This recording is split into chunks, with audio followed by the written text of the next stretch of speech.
Hey everybody, it's Josh Rutledge, your co-host for FearScape Paranormal Podcast. Thank you so much for listening. If you'd like to support us more, please head over to our website, fearscapepodcast.com. There you can click on store and browse some really awesome t-shirts and maybe pick a couple up, or even go to our Patreon page and see how you can support us monthly. We love bringing you awesome content just as much as you like listening to it. Enjoy the show.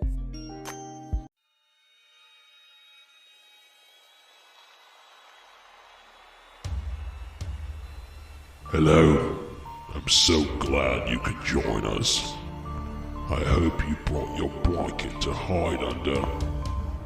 The spooky crew is going to discuss things and events from other realms.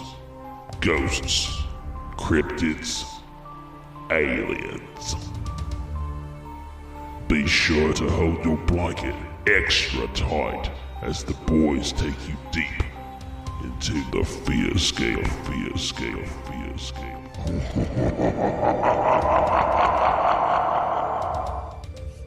All right, welcome back, ladies and gentlemen, to another fantastically frightening episode of FearScape Paranormal Podcast here with the spooky crew. That's right, I am your host, Stefan Gearhart, joined as always by my perfectly virtual buddy and co-host, Mr. Yeshua Rutledge. Oh, well, thank you very much. I'm allowed to speak now. I never know now when I can talk without you yelling at me. Well, you should always ask me. That's okay. Smart. I know your dad taught you not to speak until spoken to, so because I know your dad taught me that because he scared me. He scared me too. But anyways, Josh, we're glad to have you. We are still in quarantine. Yep. Still joining from each other's distant houses. Yeah. Houses of worship here. Thank you for tuning in, everybody. We've got another fun Gettin Spooky episode, but this time we're busting out a blast from the past here, from our past here. The mysterious Jay is going to be on with us today, Gettin Spooky with Jay here. From Men in Black, right? That's what it is. It's just Jay. The single letter J. Trying to keep things on the hush so he can share some badass stories on the down low. On the down low. But how's it going, Jay? Thanks for joining us, man. Pretty good. Thanks for having me, guys. Yep. So you are now mysterious and cloaked in a cloud of fog, like Darth Sidious over here. Darth J. So Star Warsian. But no, we're going to be talking to you. We're going to be sharing some stories that you've had throughout your life, the spooky stories and places you've lived, places you've worked, all kinds of crazy stuff. So we're going to be hitting those up. But we want to ask you if you want to join us. We're going to be hitting up some other things as we normally do. You are welcome to join us and talk about the news that we discuss and all sorts of stuff like that. So feel free to join in with us. Absolutely. My pleasure, guys. But Josh, you ready to rock and roll and get into some spooky news? Or do you want to do the word first? Rock and roller coaster. Word first. All right. So then let's get into the the Encyclopedic Psychic Dictionary word of the week. So the word/phrase of the week is actually a 3-word phrase called unconscious death urge. Sounds good, right? Sounds groovy. So essentially what it means, and it's funny because it says rebirthers, but it says theory. An individual could live in a physical body on Earth forever. However, buried deep within each individual's subconscious mind is the concept that death is inevitable, put there by mass thinking over the years, and which causes one to die. So that's really interesting. It's like we have been preconditioned to accept that we have an expiration date. Mm-hmm. And so our body doesn't actually age. we cause it to age because we Correct. expect it to age. Due to our subconscious telling us that we need to age and that we need to die, which may also explain why now in the modern age we live longer, because most of us want to just keep living, whereas back in the day they were like, I can't wait to go to heaven and see Papa Dean and Uncle Frankie and Aunt Susan. Like, now we're like, I don't know what's up there. I think there are probably a handful of people who still think, I can't wait to go to heaven, all that kind of stuff. See Papa Dean, not Susan. Well, so I mean, some people are probably still waiting to get to heaven, though, or whatever. Probably. Because, there's like either a handful of virgins waiting for them, or like they get to sing praise songs to God all day. Yeah, all that kind of stuff. Yeah. I guess I've never understood that about heaven. I mean, the 30, 80 virgins or whatever.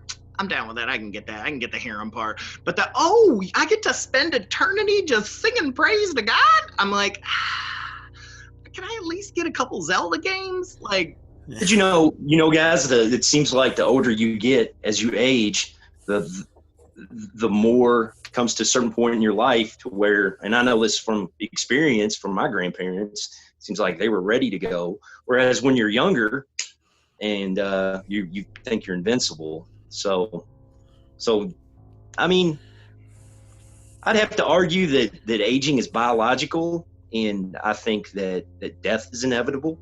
I'm probably playing right into what Josh said, being preconditioned, but I think it's a state of mind.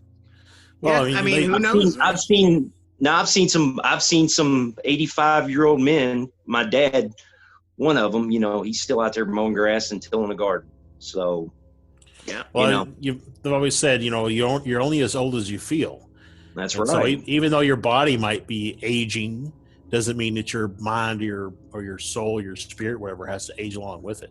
Right. And you see a lot of people, can use mind over matter to heal themselves, to do all sorts of things. Why not live forever?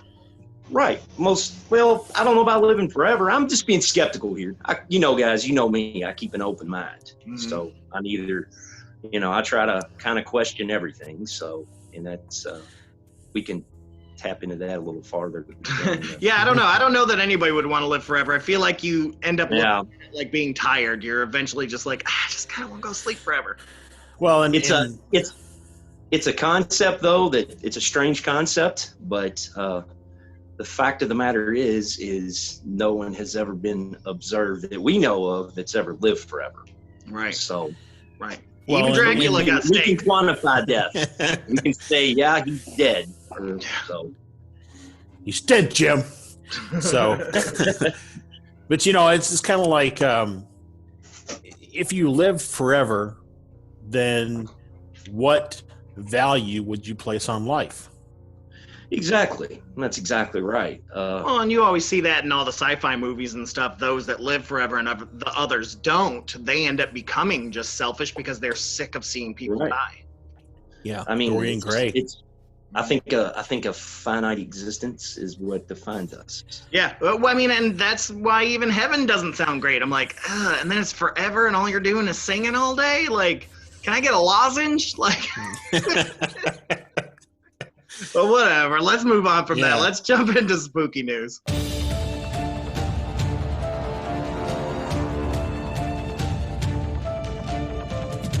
All right, I actually have some spooky news this week, Josh. Wow, cool. This comes from Derbyshire Live. So this is derbytelegraph.co.uk, so another Brit.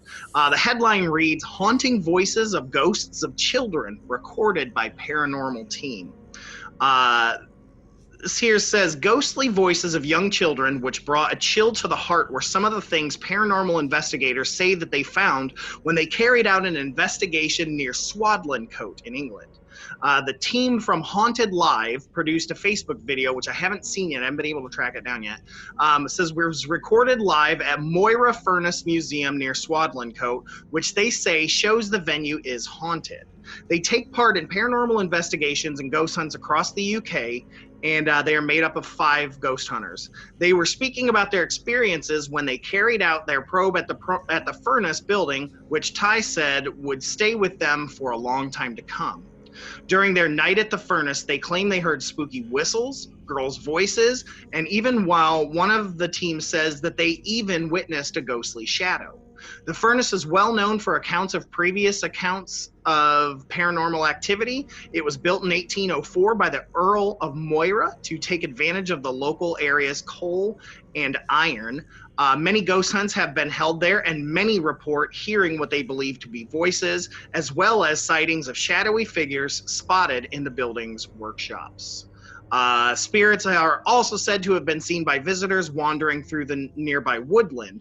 And Paul Stevenson, one of the guys from Haunted Live, said, "We chose Moira because it is one of those hidden little gems on our doorstep that needs people to be made aware of day or night. And there's so much history and mystery all over the UK and in regards to the paranormal that we are really just scratching the surface."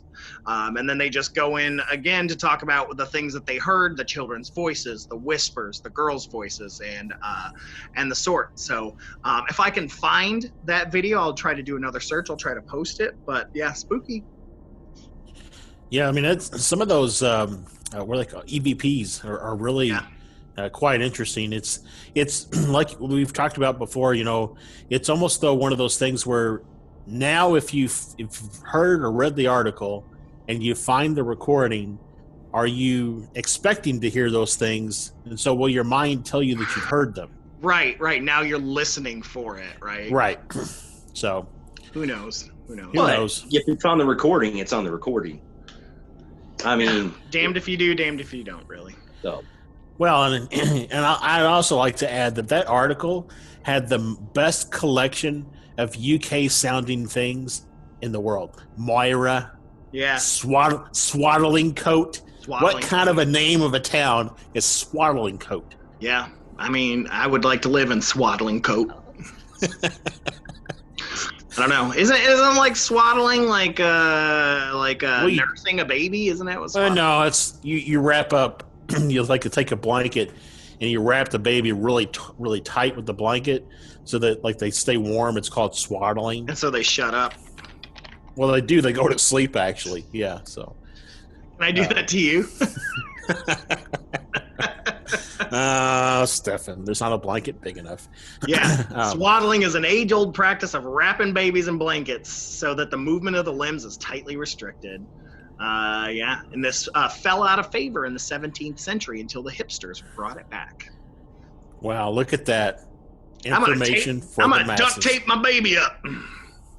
Maybe we could change our genre for our podcast to informational. Informational, yeah. That would be good. It would be the first time. All right, let's get out of spooky news and let's get into our UFO sighting of the week.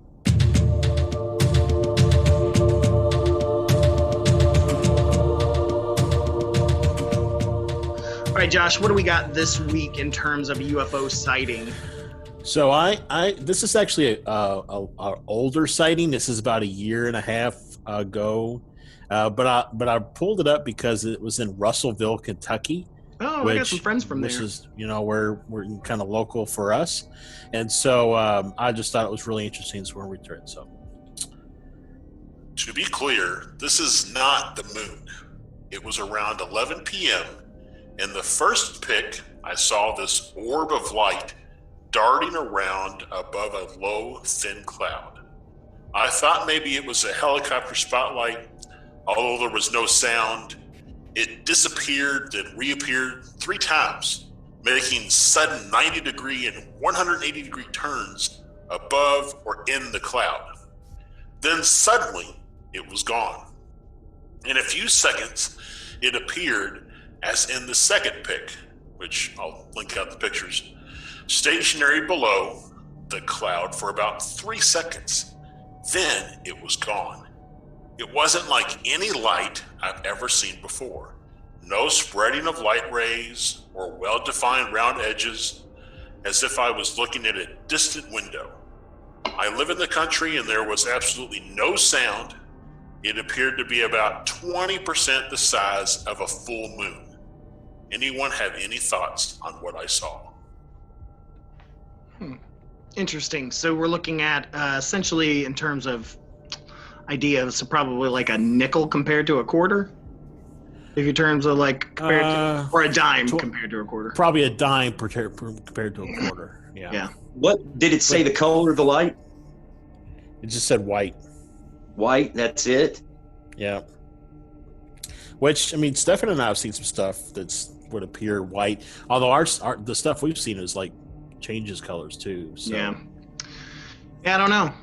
Interesting. I'm always very interested in the ones that change directions quickly, go up, down, left, right. They move all over the axis. Those are the ones that really are interesting because we don't really have anything that does that. Even drones are difficult to do. Well, and what's really what I was thinking about the other night when I was out looking at the stars is when most people look at the night sky, in their mind, they're thinking they're seeing things two-dimensionally.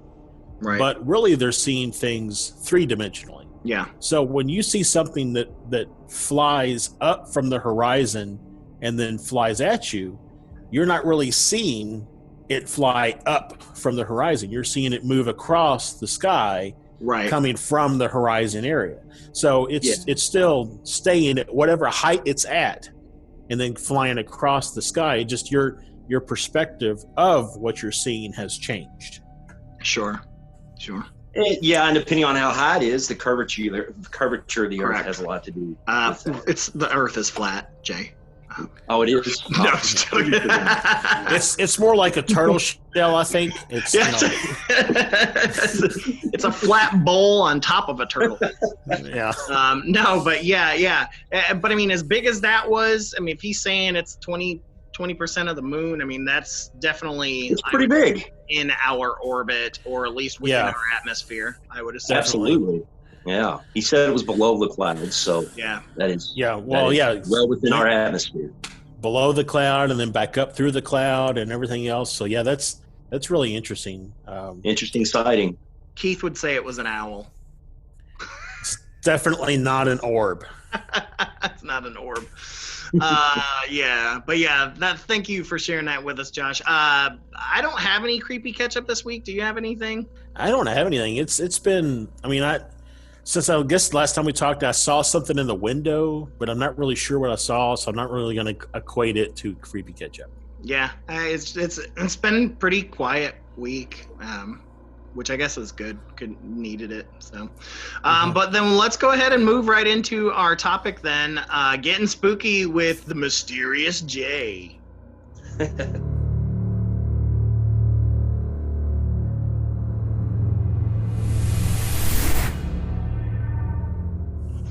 All right, how y'all doing? Josh, I'm gonna let you take the reins, my friend. Yeah, so Jay, we've known each other for a little while, I think. A little while, yeah. Like maybe like a third of my life. But so you've shared with me some stories from various times, like houses you used to live in, when you worked in the old jail in Louisville. I guess if we had to jump back in time, what's kind of the earliest spooky thing you've ever witnessed or had happen to you that you can recall? Well, do you want to start with the house story or do you want to start with the jail stories?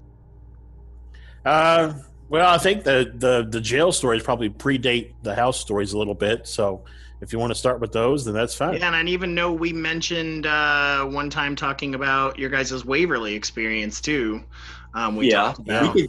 We could start there. Yeah, we could. Yeah, just kind of like what was your first like experience that you ever remember having that was paranormal? Well, right now I'm still a current. I'm a corrections officer. I've got 15 years of experience, so I'm still working down there. So, and these stories were something that I've had one thing happen to me down there, and the rest of them were told to me. But to back up a little bit, when me and Josh were a lot younger, how old were we? Maybe what, 20, 22? Yeah, 20, 21, somewhere right in there. Yeah. Well, see, I've always been the skeptic type. You know, I've always been the skeptic type, and as things have happened to me over the years, I've kind of softened up on that, and I started keeping an open mind, because I have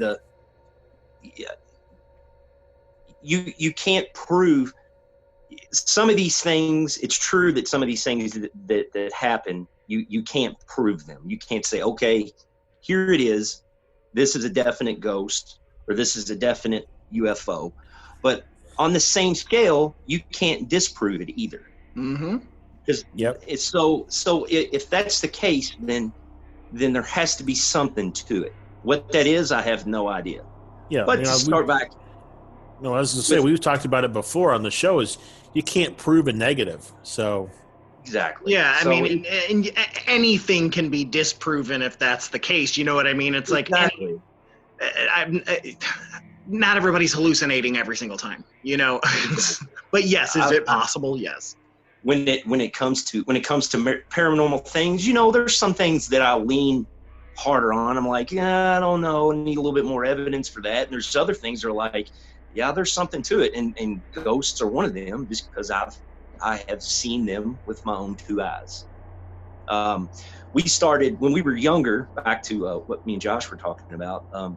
We decided to take a tour at Waverly, and me being young and Mr. Macho and all that, I decided I wanted to be the first person in line, or the last person. So we ended up being the last person in line. And of course, we go through the tour, and the lady's giving us the tour, and she says, you know, the stories, and they stop us in the hallway and shine flashlights, and people are saying they see things. And of course, I'm like, I don't see nothing.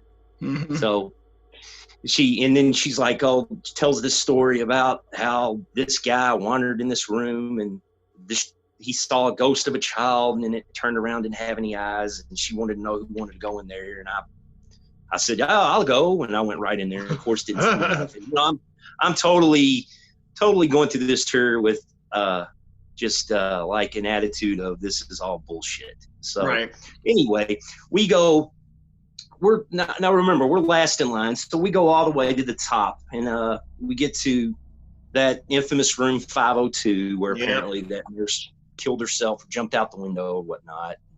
I'm like, yeah, well, this was a bust, but it was fun. So we're all, at the time, there was one stairwell that everyone egressed out of, and they went down this stairwell. I'm the very last person in line, and I kid you not, as sure as I'm sitting here, something grabbed the back of my collar on my coat and tugged on it. And I spun around expecting to see somebody there, and there was nobody there. There was, it was a large room, you know, a huge room, and I couldn't have snagged it on anything. It wasn't me being spooked out, because I went in there expected not to see anything. So, and I got back down to the car and told Josh, I said, I think I got grabbed in there. Josh was like, shut up, man. I was like, no, I'm pretty sure that something happened. So, because at first I just didn't believe it. My mind was trying to process. When things happen to you, your mind tries to process the information, and it's just, you come to the conclusion of, I can't explain that. So, yeah, you know, we talked about it before, I think, on here, where you know, there's like two minds of most people. There's your higher mind function, which is the constant need to quantify and rationalize what you're seeing. And then there's your Cro-Magnon man, if you will, your lizard brain or whatever, that just kind of knows instinctually that things go bump in the night. And so I think a lot of times your Cro-Magnon man mind and your Homo sapien mind have like an argument back and forth, and finally you get to like an impasse. Like, well, I can't explain it away, but I also can't explain, you know, why it was. So it's just, you know, you're just gonna kind of like throw your hands up, like, well, I guess, okay, maybe it happened. So, totally agree with that, 100%. It's spooky, so regardless. Yeah, I mean, I run. That's when my high pitched scream comes in, and I'm like, I'm gone. That was really, that was really my first experience with anything paranormal.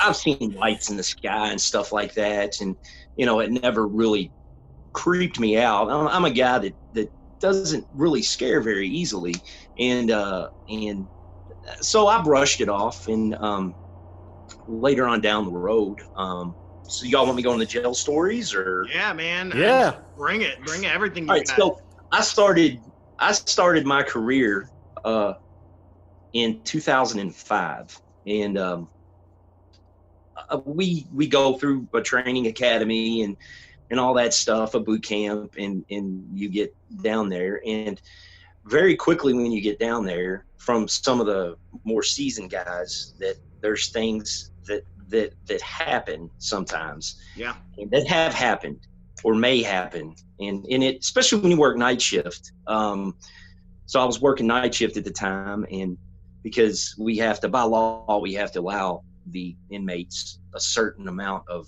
time to sleep, even though half of them don't. They stay up and play cards and beat and bang, and anyways. But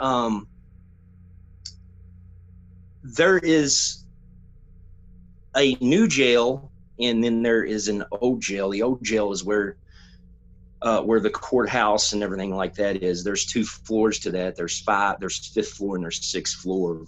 And 5 and 6 seem to be where most of the stuff happens. And you have to remember, it's a jail, and that's a very old jail. It was built in the 70s, that jail was.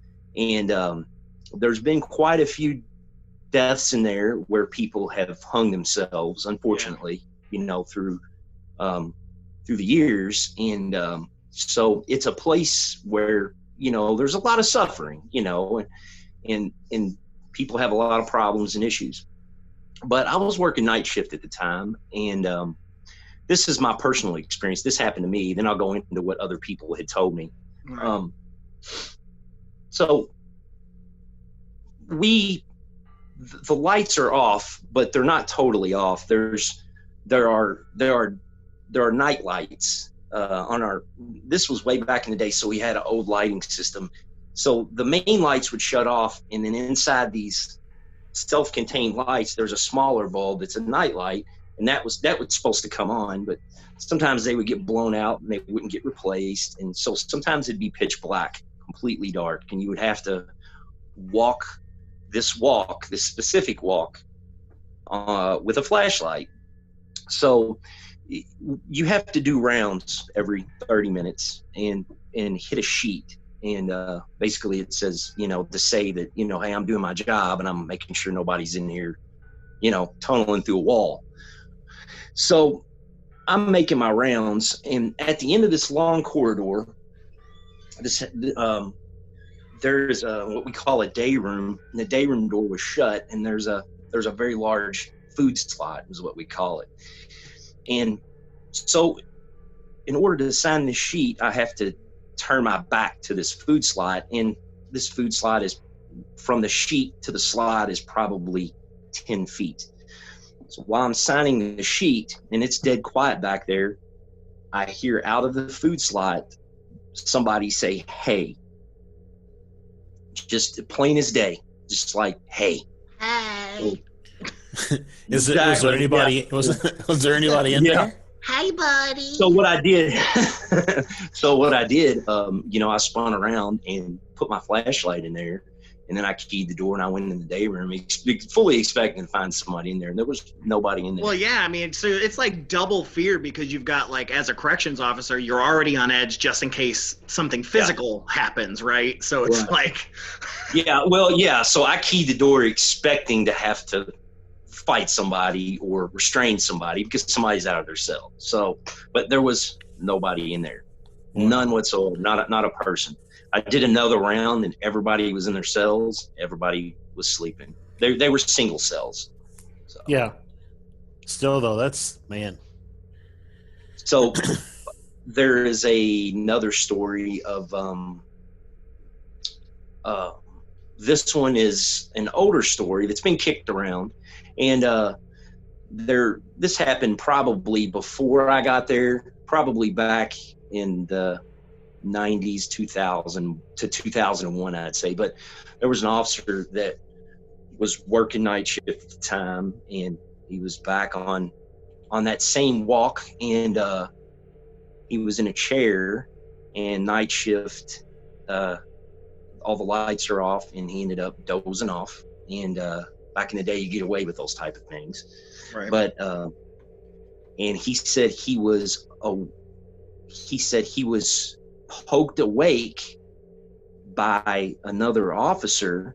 He said, and this officer was dressed in an older corrections uniform, and he said that he looked up at the guy, and he said the guy just completely just disappeared. He said he got up out of his chair and he went back and sat in the control room and didn't go back on the walk. Nope. Wow. If that's true or not, but that's the story. Yeah. So, and he said, well, we have a wall downstairs of people who have died in the line of service, and he said that was the guy. That was the guy. So he pointed to the guy in the picture. So I'm not going to give his name or anything like that. Well, of course not. But yeah, that's crazy, man. I didn't even think about being a prisoner too, man. If you're getting haunted in your cell, you're just screwed. You can't. Oh leave, man, really? Yeah. There's many times that we play pranks on rookies. We'll go down the laundry and we'll put them in an orange jumpsuit and send them back there and run around and scare them. So, but that's a true story. That that's what was passed down to me. I have another guy. He's a good friend of mine. He swears up and down he was doing his account back in the same walk, and basically you go through at the beginning of shift. You do a count at the beginning and at the end of shift, and he's going through and he's counting the single cells, one man per cell. He's going through 1, 2, 3, 4 on this walk. There's probably no more than 35 to 40 cells that are probably occupied at any time. So some of them are empty sometimes. So he went through and his count was 1 over. and so he went through and counted again, and he realized that he counted a shadow. He said, I saw a shadow in one of those cells. And basically I don't know if you've there's there's a concrete stool and a table, and then there's bars, and then these bars overlook the city. So at night, especially when you have a full moon, it will cast a lot of times what people will do, they will stand up on the concrete seat or the table. They hold onto the bars and look out the window. So while you're counting and they're up, you can see their silhouette. Well, he counted a silhouette that was doing that, and he went back and he found the cell, and he rolled the cell, and that cell was empty. So he essentially counted a shadow. Counted a ghost looking out the window. That's exactly what he said. He said there was somebody in there. They were looking out the window. I seen their head and their shoulders looking out the window. They were standing up on the concrete stool. Yeah.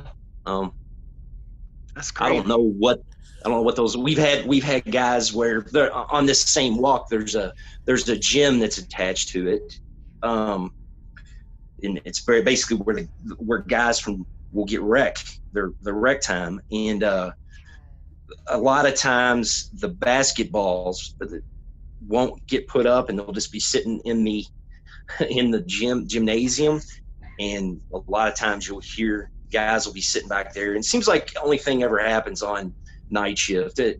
First shift and second shift's way too busy really for anything to happen because there's traffic in and out of there all the time. But they swore they heard the ball rolling and hitting the wall and bouncing. So, and there's only one way you can get in there and one way out. So you would hear somebody heave the door to that walk. I mean, it's loud. You would hear it. You would know. A lot of spooky stuff. I've had an inmate back there tell me one time, it was unsolicited. I didn't ask him. He came up to me and he said there's this shadow that comes in my cell every night and sits and watches me. And I just dismissed it. Nope. I just oh my dismissed goodness. Yeah, I just dismissed it because I don't know how to, I mean, what I call classification and say, hey, this guy's seeing ghosts. He needs to move. Yeah. So, I that happened, and I don't even know. That's one of my stories in New Mexico. I went to my ex's family's house, and it's out in the middle of on a Navajo reservation, and so it's like in the middle of nowhere. I mean, there's no lights anywhere. I mean, even with the window open, pitch black dark in there. And so of course we're at her parents' house, so I had to sleep in a different bed. And so I'm in this bed, and I hear somebody walking down the hallway and then sit on the edge of the bed. Like I felt the impression sit down. Did you really? And something kind of put their hand on my leg, and I was like, "Hey, what's up?" I thought it was my girlfriend at the time, and nothing. There was no voices or whatever. I was like, Wow. Okay, well, I guess you just, I'm just gonna go back to sleep. And then the next morning, I'm at breakfast, and I'm like, "Hey, why did you come into the room last night?" And everybody starts laughing, like all her siblings and her mom, and they were like, "So you met the Native American chief?" And they all know the story of this Native American chief that walks in your hallway at night, and he'll sit on the bed. And I was just like, everything I had said, they were like, "He sit on the bed?" And I was like, "Yes." It was crazy, man. So now you got to wonder if they put you in that room on purpose. Oh, I guarantee it. Her mom is crazy like that. So Jay, going back, I can't remember. I'm trying to think of when this was, but I'm thinking about the crazy stupid investigation at my grandparents' farmhouse. You remember doing that? Yes, I do. Yeah. And most of it was just a bunch of junk, and I will never endorse those paranormal guys ever. But okay. I remember you. Yeah. But you took a picture. You remember in the barn? Do you remember this at all? I can't say I do, Josh. It's been so long. Right. Yeah. Refresh my memory. You took a picture in the barn, in the tobacco barn, and in the picture you could see like this kind of spirit old man standing there in a tobacco barn. I don't have the picture anymore because it was in like an email address from like 3 email addresses ago. Yeah, man. I wish I could still. Yeah, I wish I could. I don't have that picture. Yeah. But yeah, I mean, it's my memory. I remember everything. So. Yeah, you do. So I mean, I can still see it here. No, I don't recall that. But if you said I did, then I know that it happened. So. Yeah, I remember you sent it to me. I was working at the place. It's got to be around 2007, sometime around in there, or maybe early 2008. Oh man, I can't remember that far back, man. I can't remember yesterday, man. I only remember crazy stuff that happened that far back. I remember 2008. I was opining, and I remember rolling my ankle. I remember doing that. I definitely remember that.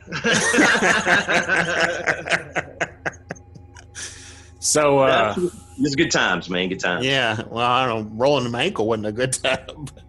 Pretty funny to me at the time. Just, don't try to run in sandals when it's been raining and then dodge a Nerf football at the same time. Don't try to step off the back of a moving truck.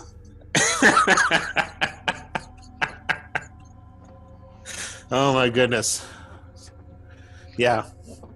Anyways, we should just do an episode where we just get together and tell all the old stories from back in the day. I'm sure people would have a good laugh. Yeah. Wait till about 5 years when I retire. Right. So I'm not. I'm 2 weeks away from retirement. Jay's going to be like, I'm getting too old for this shit. I already am, bro. I already am. Totally. I already am. So kind of, I don't know if you've got any more from the jail, or if you want to jump maybe to some of the houses you used to live in, or. Yeah, no, that pretty much is the experience there at the jail. There's stories about it, and you can pretty much ask anybody that works down there, and they pretty much have either heard a story or something happened, and that that really goes for really to anybody that I think that's in any type of law enforcement capacity, Mhm. you're hard to find anybody that has not had something weird happen to them, especially the night shift guys. That includes corrections officers or police officers, because they're the guys that are out there. They're wide awake, you know, walking around, driving around while everybody else is asleep. And there's a lot of things that I think a lot of us see or experience that we just don't talk about. And I kind of think it's important that we do, because I think it's a credit to whatever is going on. Just like those two Air Force pilots that came out and said, you know, hey, this is what we recorded. You know, we've got so many hours of flight time. We've never seen anything like this. Well, we've been talking about that too, that we are finally, you know, maybe it's our generation that's a lot more open to stuff, but we are moving away from that idea that you shouldn't talk about these things. And I'm not even just talking about paranormal stuff. I'm talking about abuse, any of that stuff. Like, it was just taboo. Like, you didn't tell people that you were getting your ass whooped, right? You know, like, but everything is kind of changed. Like, it is becoming more of less of a taboo to talk about all of these things. Right. When you're in uniformed services, there's this culture where you have to fit in. You know, you have to fit this certain criteria. If you don't, then you may be ostracized or called weird. You know, screw that.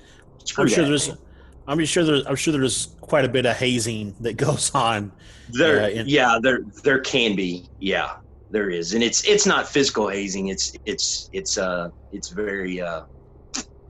It can be hostile sometimes. So, but that's that's what I mean by the culture of it. Yeah. So, and I think the more that people with these experiences that are in uniformed services of any type, whether it be military or law enforcement, I think they should come out and really share these experiences. Because, man, I make a pretty good witness. And,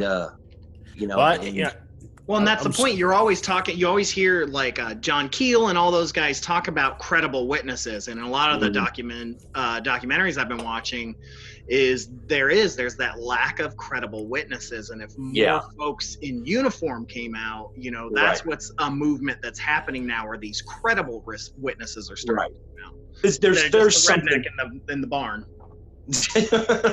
There's something there, I can't explain it. I've had experiences, and there's something to it, I don't what it is. I have no idea. I'm not a scientist.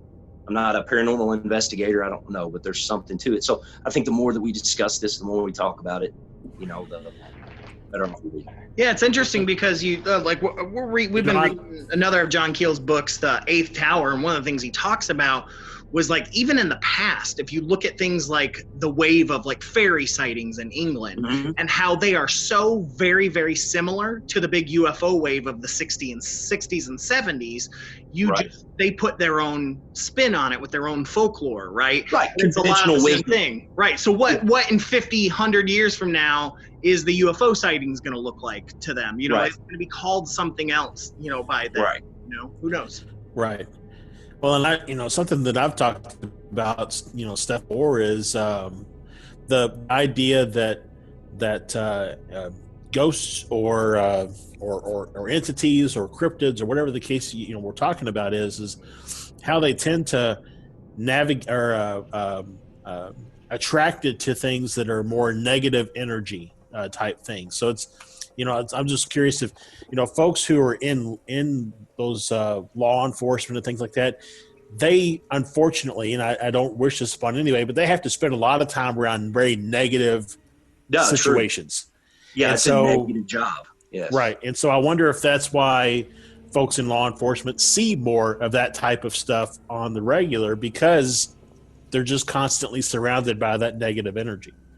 That's a possibility, Josh. I don't know. It could be. It's a possibility. Yeah. I mean, I don't know. I mean, who knows is a pretty okay thing for me. Who knows? Yeah, I'm okay with not knowing the answer as long as I can continue to ask the question. Exactly. That's exactly right. Eventually, I truly believe that somebody somewhere will get down to the answer to what it really is. It may not be my lifetime Yeah, I or mean, my children's lifetime, somebody.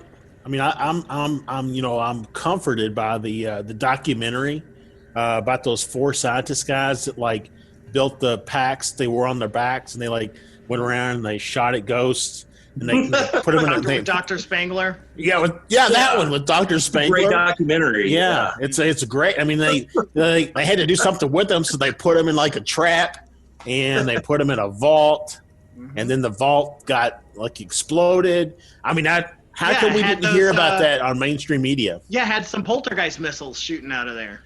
Exactly. I mean, then they made another documentary about a river of like this is like ooze viscous, or something. Yeah, it was like viscous pink fluid. And then like one of them.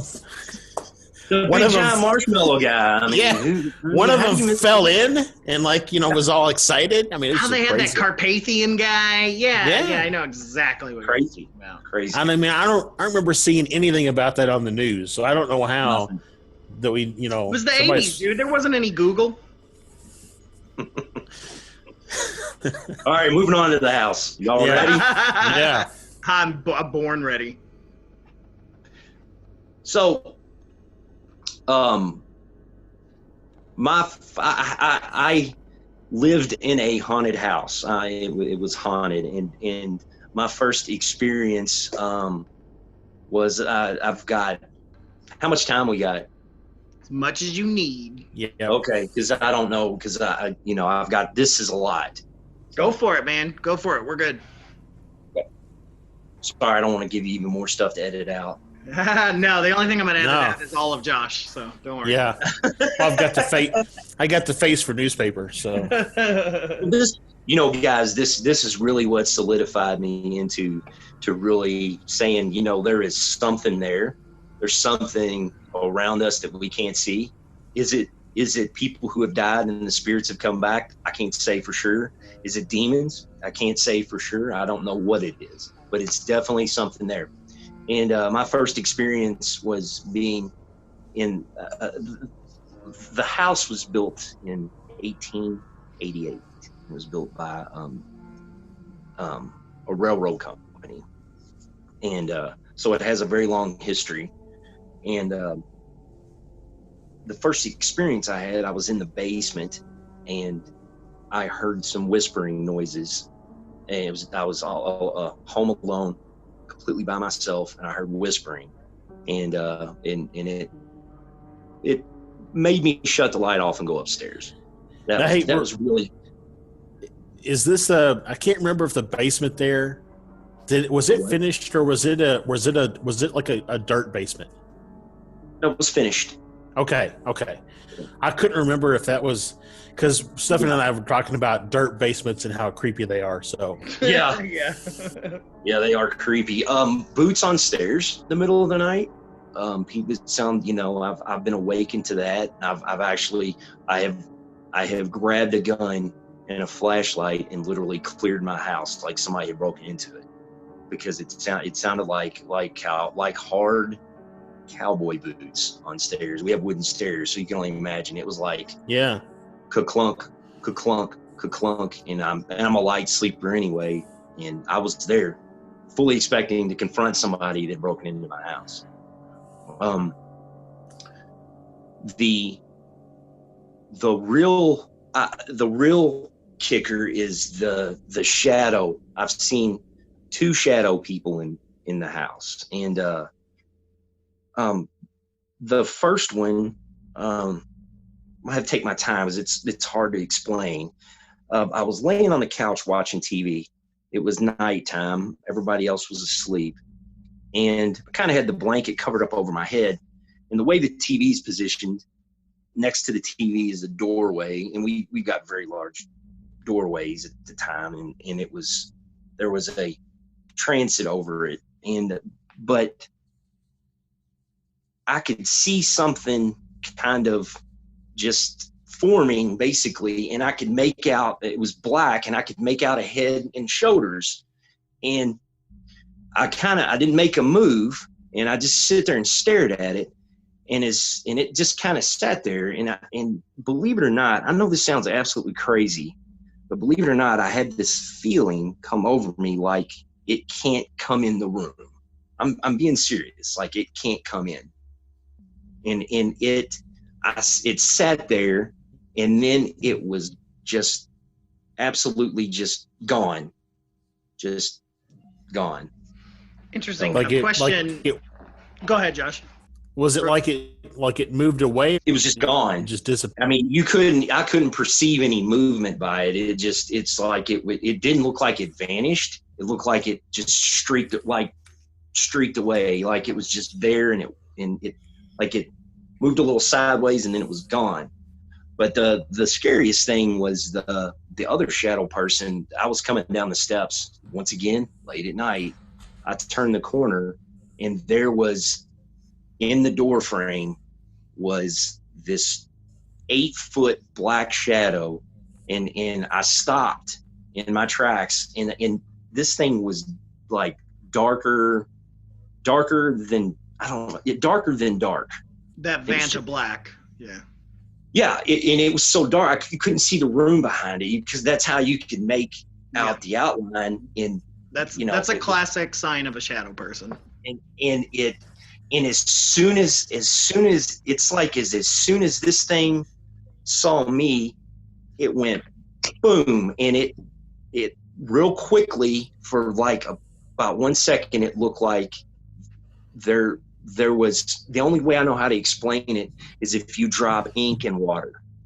Yeah. And that's the only, black ink in water. It went from a head and shoulders, this 8-foot giant, to this ink and water. And then it was nothing. And then I could see the room behind it. I was absolutely I stood there. I had no idea what I just saw. And I don't know what I saw to this day. So I want to ask, I want to go back. Thinking about it. I want to go back to the first one where you're talking about you had this feeling that it couldn't get into the room. Yeah. So with the house, was it 100% the original house, or were there any additions? There was additions. Now, this room, was that one of the additions? It was, believe it or not, now that you ask, it would have been an exterior door to the house. Because it makes you wonder if it was confined to its original home, right? Yeah. And so it would have been in an addition. It would have been the addition to the house, but that door used to be an exterior door. Pretty sure. Yeah. So then it makes you wonder. Yeah. It's like, it's unfamiliar. Like its energy is caught within the area. Yeah. I can't explain it. It was the weirdest feeling I've ever had. It felt like, I don't know. I don't know how to explain it. In my head, I told myself it can't come in here. Yeah, and there's that too. I mean, one of the things that we do as shamans and things like that is to create a safe, sacred place where entities like that can't get into, that they're using old Native American practices like sage and things along those lines, that they're not able to traverse that. But there's also that idea that mentally we can do that too. Christians tend to do that in the name of Jesus, be gone. Yeah. But, atheists and humanists, we could simply just say, be gone, I don't want you here. And especially if it's a lower form as opposed to a higher form. Yeah. But a true story, I was mowing the grass one day, and it was a large yard, and there was a fellow that stopped by. He basically worked for the county at the time, and he said, we're going to be coming through trimming trees. I just wanted to let you know. And he said, can I ask you a question? And he said, this may be a weird question, and it's, I'm used to it. Yeah. So I said, yeah, go ahead, man. And he said, true story. He said, is your house haunted? And I said, why do you ask? He said, when that house was up for sale, he said, me and my wife went in there and looked at it, and we were in one of the rooms, and he said, the room adjoining to that, the door slammed shut. Now, I've never had that happen. I've had that happen. that they didn't buy the house because of it. I've never had that happen. No doors have ever slammed. That's the kind of shit that I would do. Me and Sarah would look at a house, and I know I'd be like, we gotta go. Yeah. She'd be like, but it's beautiful. And I'm like, yeah, the Lutz family said it was beautiful too.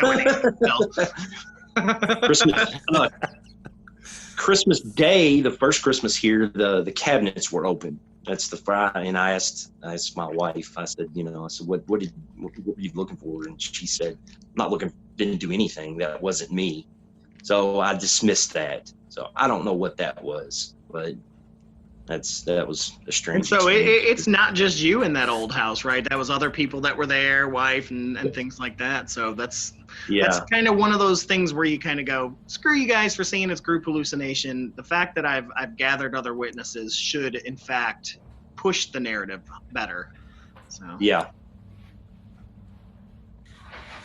So one of the things that I've talked about with Stefan and Santosh we've had on a few weeks back was that ghosts and or shadow people might not be ghost or shadow people. They could be like people in suits interacting with our world, appearing to us as ghosts or shadow people. Right, or like Men in Black 1, you got he's in his Efron suit. Hey, sugar, hey, lots of sugar. Well, I don't mean like a person suit, but like I know what you mean.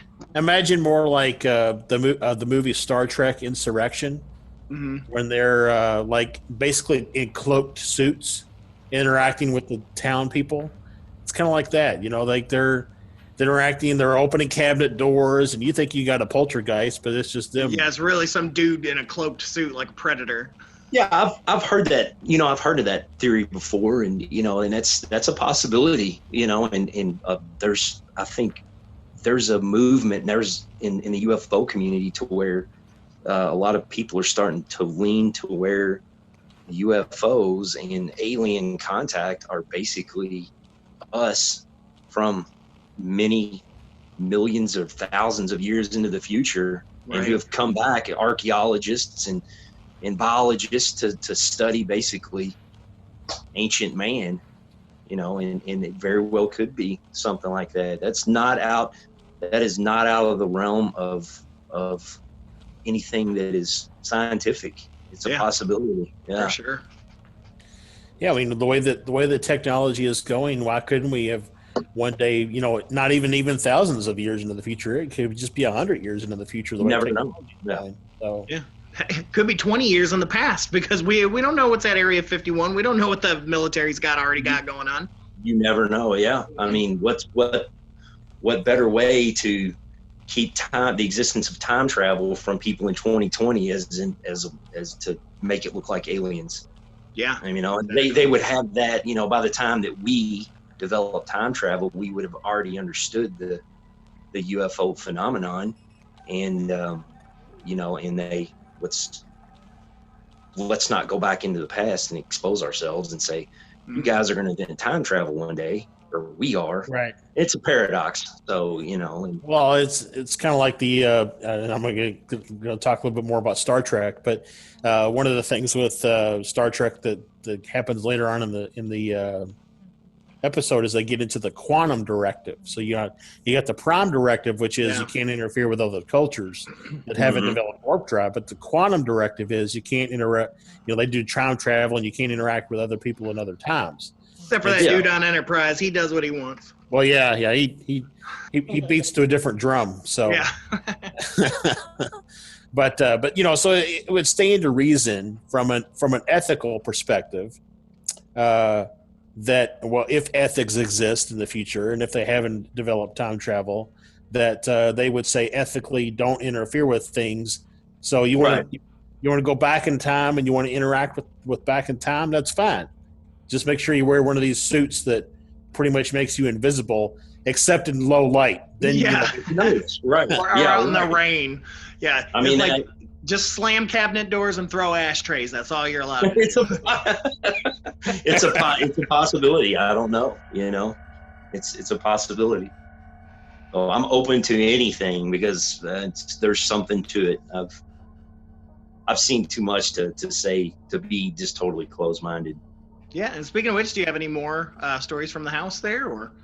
That's pretty much it.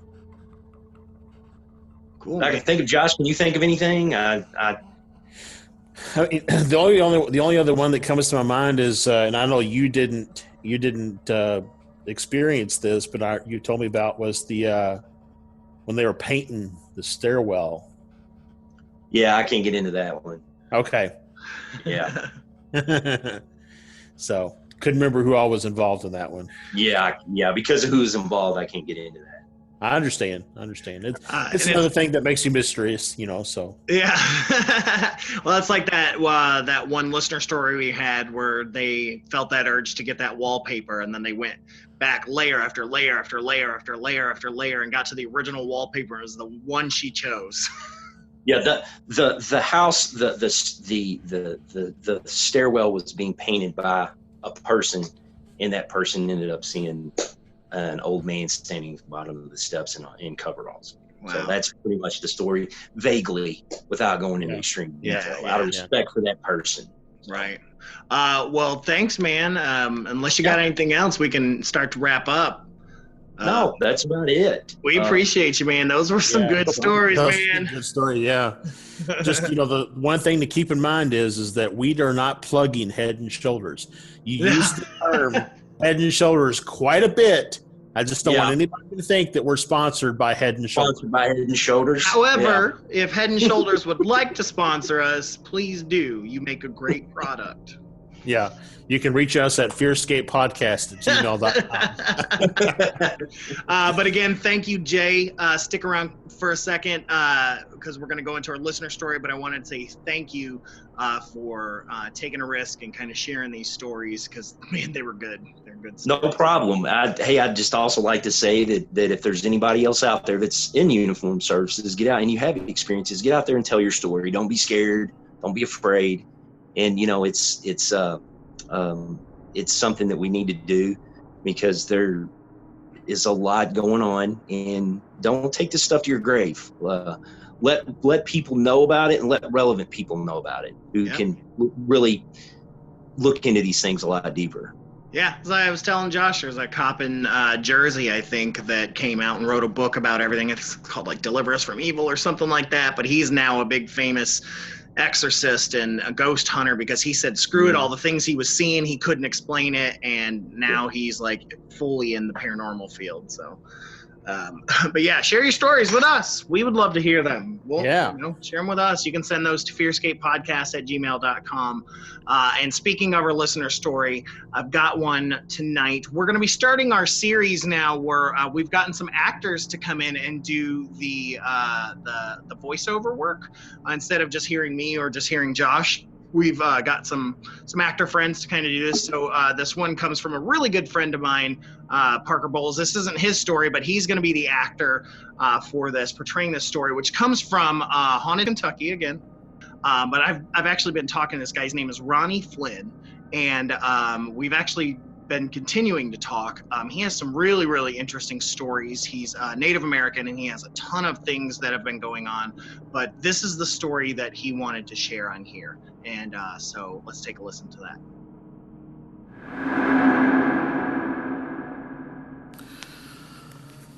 Okay. All right. Is this thing recording? I've never done this before. Okay. All right.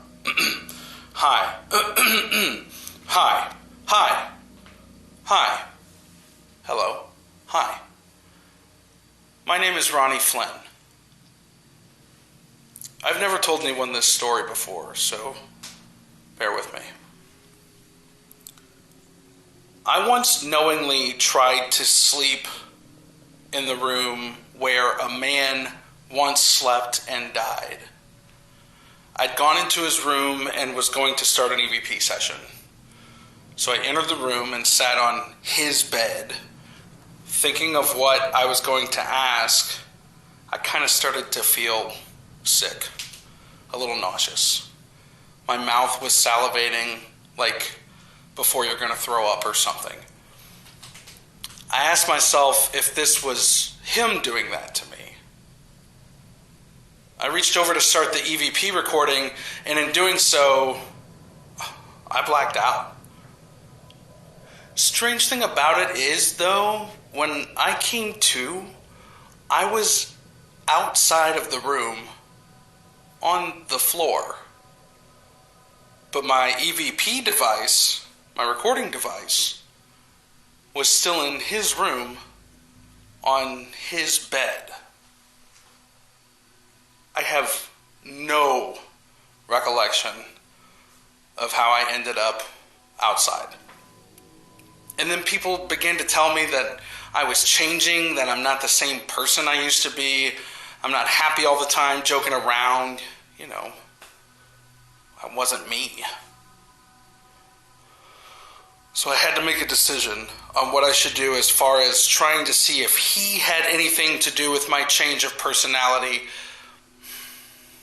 I don't know. I feel like I shouldn't have gone into his room. I was warned he was a bitter man and that he cursed God for his illness. I also found out the night I went to his room, it was the night of the anniversary before he passed away the following day.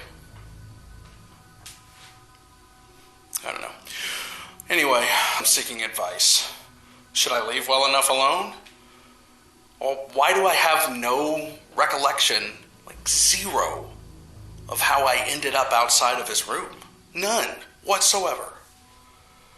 And for my friends to tell me, dude, you're not yourself. That bothered me. And still does.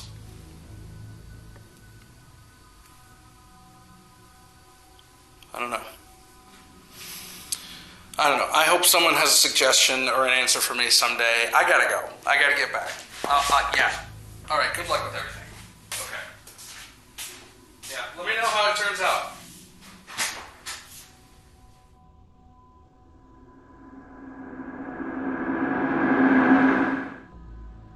So yeah, I've been talking to this guy, and he went back into this room and sent me a session as well where he was dealing with some stuff, and he got sick again, and I was watching him just get physically ill being in this room. And he did some research and come to find out that the guy was a massive bigot racist, especially against Native Americans, and so he thinks that had something to do with it.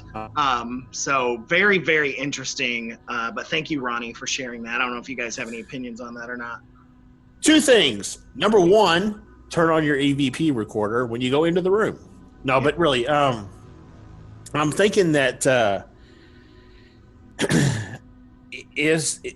so many times with alien abductions and things, there seems to be time loss. Right. And I'm wondering, again, back to our previous train of conversation, if there's any relation between time loss with alien abductions and time lost or blackout with ghost experiences, and are any of those things connected? And I get back to what we've been hearing about from Keel, which is all of these things are the phenomena. None of it is disconnected. Ghost, aliens, Bigfoot, the whole kit and caboodle, it's all part of the same phenomenon. Yeah, I don't disagree with that at all. I've got advice for him. If he wants to continue and to try to, apparently this whatever he's doing is agitating it. But correct, man, he needs to. In my opinion, like I said, I'm no paranormal investigator, but take control of it, man. Be a warrior, beat this thing. Tell this whatever this thing is that look, you're not going to do this to me, and if it gets worse, then go seek help, whatever that help may be. You'll need somebody to come inside the house. Yeah, I told him the same thing. He asked me for some advice personally, and after looking at some of the videos he sent me and some of the things that he heard, one of the things I asked him, as I said, what do you plan on doing when you find out who or what this is? Because he wants to know, why are you messing with me? Who are you? What is this? And I said, what are you planning on doing with that? And I told him, I said, if I were you, I would cleanse and sage this place and send that entity back to wherever it needed to go, instead of getting sick by it all the time. And you're Native American, you know how to do this better than anybody. And it's it's already attacked.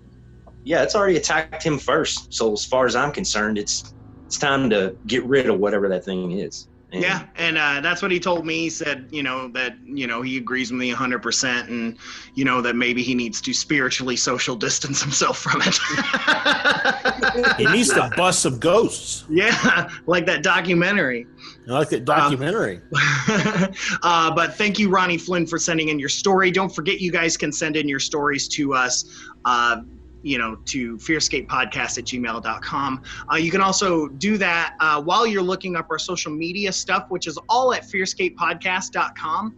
All of that's there. That's at FearScapePod, which is Facebook, Instagram, Twitter. You can message us there. If you see us on any of the message boards that we're on, like Haunted Paranormal, the Paranormal Help Desk, or Haunted History of Kentucky, we're on a million of them. UFO sightings, any of that stuff. Hit us up. Let us know. We may reach out to you as well, which we do occasionally. But Jay, thank you, sir, again for thank you guys for joining us. Thanks for being on. And Josh, we gotta get out of here, man. Before you turn into a robot, or a pumpkin, or whatever the hell you turn into at night. But yeah, I want to thank everybody for tuning in to FearScape Paranormal Podcast. We love you guys so much. Make sure, like we said, to go to our website. Tell them about our Patreon, Josh. Yeah, on the website, fearscapepodcast.com, you can, number one, you can shop the store, get some awesome t-shirts. Number two, if you really want to support the show, there's a couple of different Patreon tiers.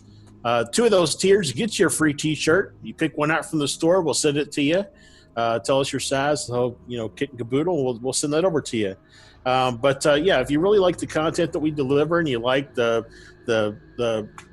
guests that we have on the show and the topics that we cover, support the show. And you can do that with as little as $5 a month, which is like a cup of coffee from Starbucks a month. So yeah, I mean, it's so little, but yeah, thank you. And you guys can support us too by just sharing and rating and reviewing wherever you're listening to this, and just helping us get the word out. But on that, we are going to rock and roll. Thanks again, Jay. I know I've said thank you like 40 million times, but shadow people freak me out, man. They freak me out. But Josh, we got to get out of here. And so you guys, this has been Stefan, and I will catch y'all on the flip side. This has been Josh. The truth is out there. Hold your blankets extra tight, because things tend to get spooky with us. So we'll catch you guys later. Good night, everybody. Good night. I'm so glad you were able to join us for that horrifying discussion. I hope they didn't frighten you too much. Tune in next week for even more research into the nightmarish and haunting creeps and spooks that we tell ourselves don't exist, but we know they do. Make sure you have your blankets, that you hold them extra tight. Next time on FearScape.